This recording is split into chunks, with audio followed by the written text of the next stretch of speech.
Bien. No, no. Voy a tratar de ser conciso en esto.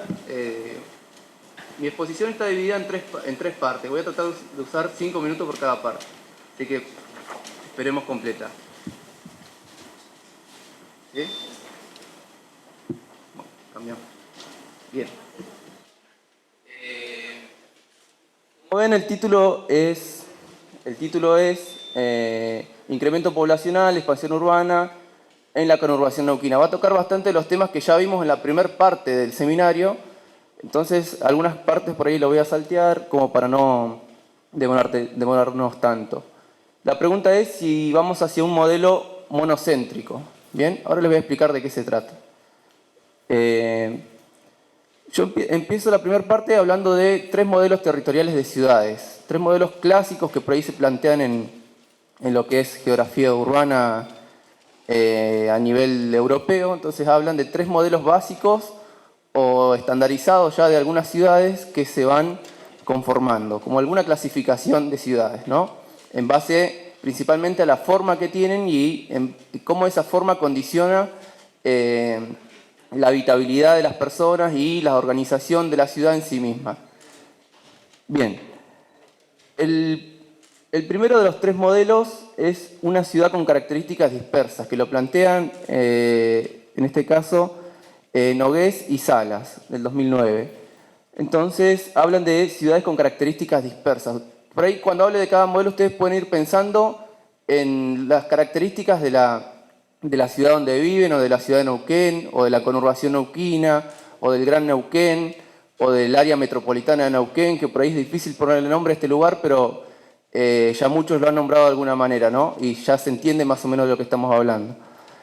El primer modelo es un modelo con características dispersas.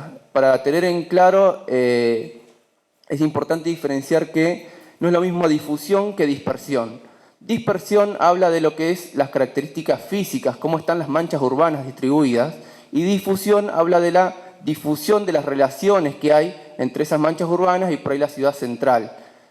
Entonces ahí hay características diferentes. Muchas veces se habla de ciudad difusa de algunas ciudades, pero no todas las ciudades difusas son difusas, ¿no? Sino que son ciudades con características dispersas.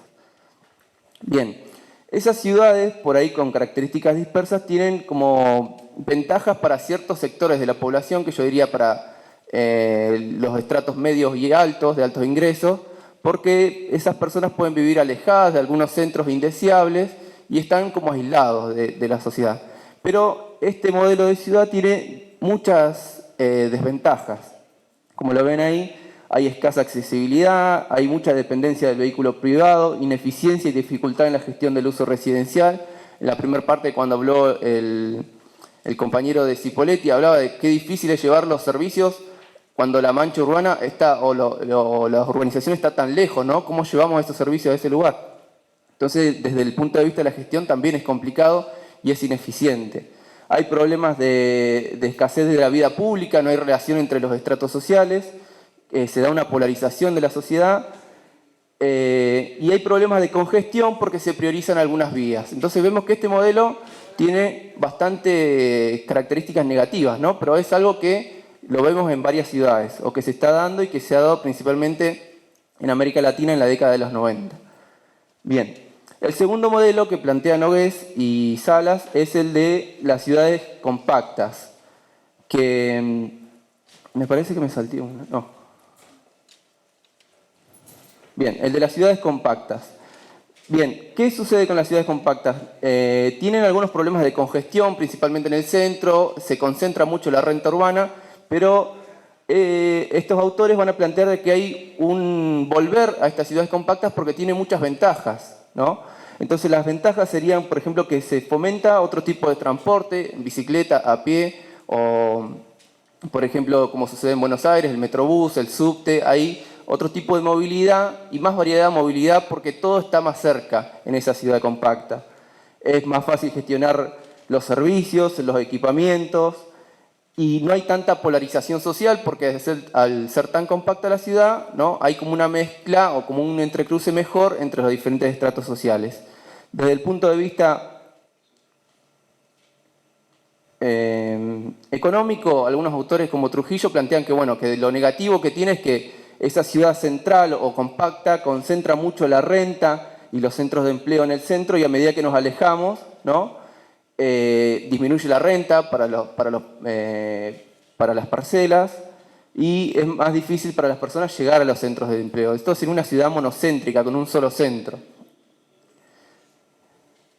Estos autores van a plantear un tercer modelo que ellos lo ven como beneficioso, que sería un modelo de una ciudad policéntrica, que dicen que hay diferentes modelos de ciudades policéntricas, que no hay uno solo exclusivo, ¿no? Y que ellos plantean que lograr este tipo de ciudad sería beneficioso porque trataría de reunir las ventajas de los otros dos modelos y evitar las desventajas de los otros dos modelos. Entonces, dice que hay una mejor funcionalidad y, como vemos en la gráfica desde el punto de vista económico, la renta estaría mejor distribuida, habría un mejor acceso hacia los centros de empleo desde diferentes lugares de esa gran ciudad, ¿no?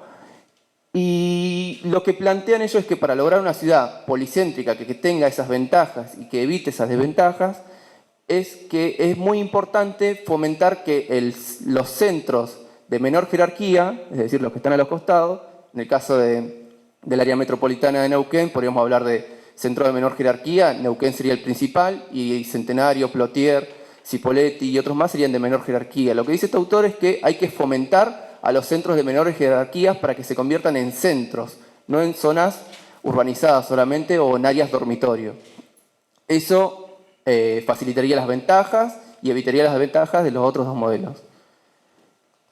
Bien, hasta aquí sería la primera parte. Entonces ahora la segunda parte sería pensar, bueno, en qué trayectoria ha tenido esta área metropolitana de Neuquén hasta la actualidad. Mucho ya se ha hablado hoy, mucho ya ha investigado César Barniaski, habló Susana al principio.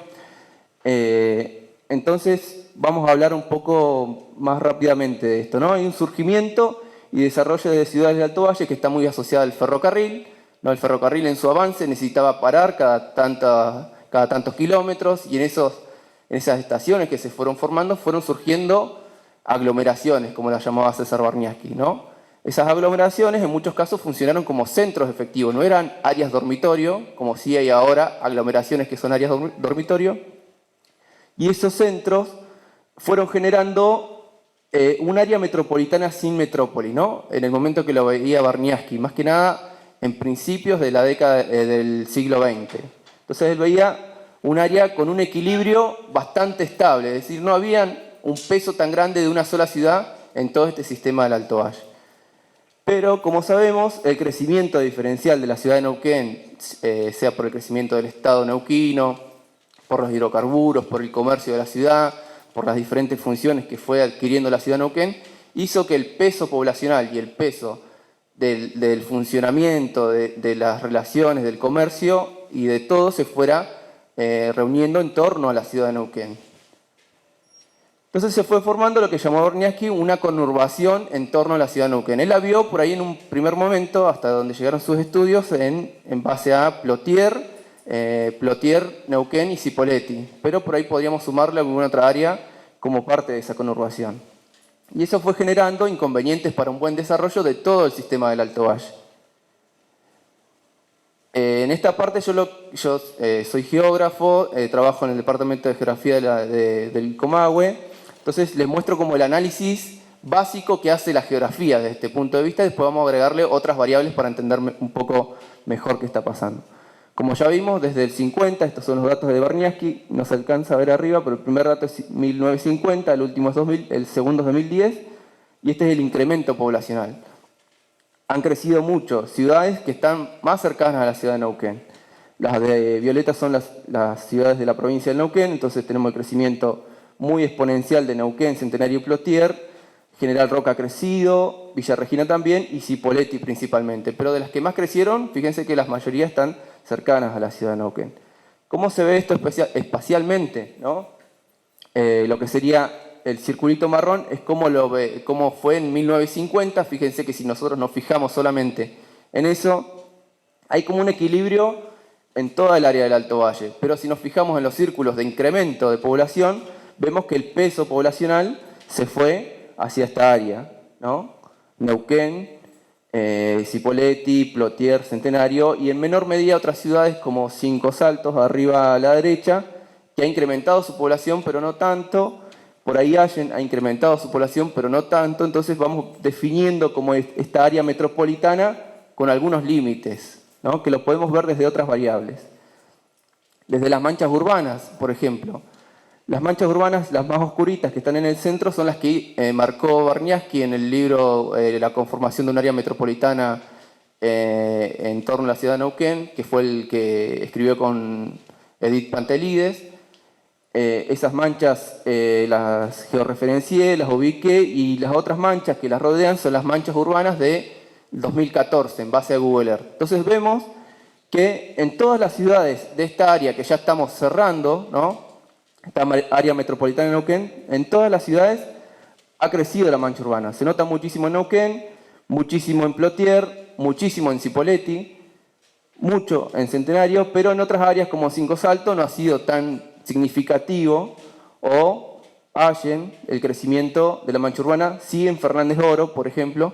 Entonces vamos viendo que esa área metropolitana tendría algunos límites en este sentido, ¿no? No tan lejos, no llegando a Vista Alegre, no sé si llegando a Allen, habría que estudiarlo un poco más, llegando a Cenillosa mucho menos. Entonces vamos cerrando esos límites en base a algunas variables clásicas del estudio de la geografía. Con respecto a la movilidad de las personas en esta área, vemos, por ejemplo, está la ruta 22, desde Chichinales Regina hasta Plaza Huínculo y Arroyito, ¿no? Estos son tránsito medio diario anual, que alguien también había tratado, creo que del programa del DAMI había trabajado. Vemos que en todas las rutas ha aumentado el flujo de vehículos diarios. Esto es diario, ¿no? Pero que ese aumento ha sido mayor en torno a Cipolletti, el puente con Neuquén, Plotier y Cenillosa. Y ya en las otras áreas ha ido disminuyendo. Esto nos está diciendo básicamente lo que todos vivimos, que somos de la zona, que ha crecido mucho el tránsito en ese lugar, ¿no?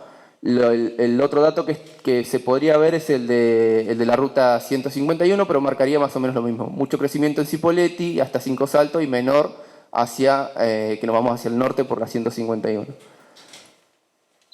En cuanto al transporte público, esto es un estudio del 2009, vemos que la frecuencia de los colectivos también nos indican que hay como una concentración en la ciudad de Neuquén, donde hay más frecuencias de colectivos. Esto no son personas, son frecuencias de colectivos. Entonces vemos que hacia dónde van los colectivos, dónde hay más frecuencia, desde Plotier a Neuquén, desde Centenario a Neuquén, desde Cipolletti a Neuquén, desde Allen y Fernández Oro a Cipolletti, imaginamos que de ahí a Neuquén, también porque es un centro de empleo importante, en menor medida entre Cinco Saltos y Cipolletti, y entre Cinco Saltos y Centenario, y mucho menor medida hacia el norte. Esto es del 2009, también habría que actualizar después de lo que sucede con Vaca Muerta.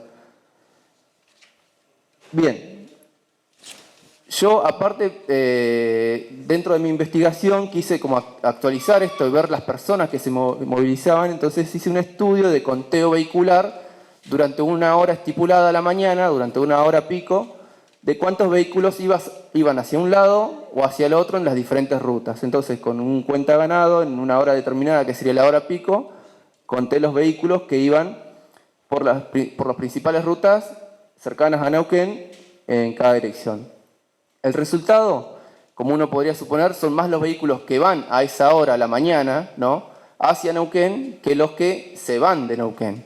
Entonces tenemos casos, por ejemplo, como entre Cipolletti y Neuquén, prácticamente tenemos de 2.754 vehículos van hacia Neuquén en una hora, pasan por hora, y poco más de la mitad se van de Neuquén. Esto nos está demostrando que Neuquén tiene un centro de atracción, una jerarquía mayor, y que las personas a esa hora de la mañana se movilizan mucho hacia Neuquén.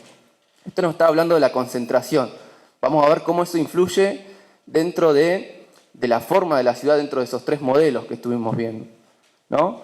Hay algunos casos particulares, por ejemplo, entre Vista Alegre y Centenario, que el flujo es al revés. A esa hora de la mañana son más los autos que van de Centenario a Vista Alegre, es decir, que se alejan de Neuquén, que los vehículos que van hacia Neuquén. ¿Por qué sucede esto? porque acá hay mucha influencia de los vehículos petroleros que salen de Neuquén, que pasan por Centenario y que van hacia los lugares donde están los pozos, que es más hacia el norte, ¿no?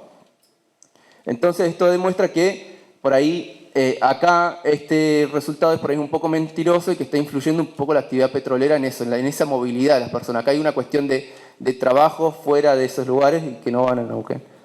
Bien. Y otros casos que, por ejemplo, entre Cinco Saltos y Centenario no hay tanta diferencia entre los flujos que yo llamo centrípetos y centrífugos. Entonces quiere decir que estas ciudades están por ahí fuera de esa área metropolitana, ¿no? Sería otro indicio que me da marco de ese recorte territorial para identificar esa área metropolitana.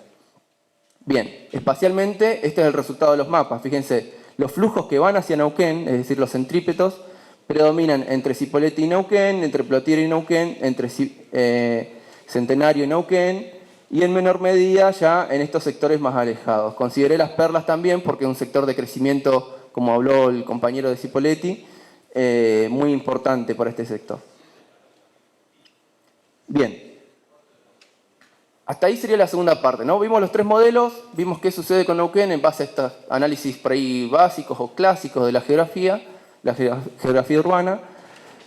Y ahora vamos a ver qué podríamos decir de Neuquén en base a esto, ¿no? Entonces, lo que podemos decir que surge como un área de urbanización dispersa, no como una ciudad dispersa, pero sí de urbanización dispersa con cada centro que efectivamente era un centro, ¿no? Que hay procesos de concentración, como vimos, que tienden a llevar todo hacia la ciudad de Neuquén, el crecimiento de las manchas urbanas, el crecimiento de la población, los flujos, ¿no? Tienden a ir principalmente hacia la ciudad central. Bien, como reflexiones finales, esto es parte de un estudio yo soy becario de CONICET, que estoy armando una tesis, y bueno, faltan algunas otras variables que indicarían esto, pero básicamente son como unas reflexiones parciales que puedo hacer en base al estudio y que por ahí el hecho de escucharlos hoy, principalmente la primera parte de la temprano de la tarde, me dan esta idea, ¿no? Y como reflexiones, le voy a decir lo último solamente, es que esta área metropolitana evidencia desventajas de los tres modelos y evidencia pocas de las ventajas de los tres modelos. Es decir, no tiene un modelo cerrado, no es ninguno de esos tres modelos, pero hacia lo que tiende a ir es a acumular esas desventajas de esos tres modelos. Así que bueno, eso sería todo, creo que cumplí. Muchas gracias.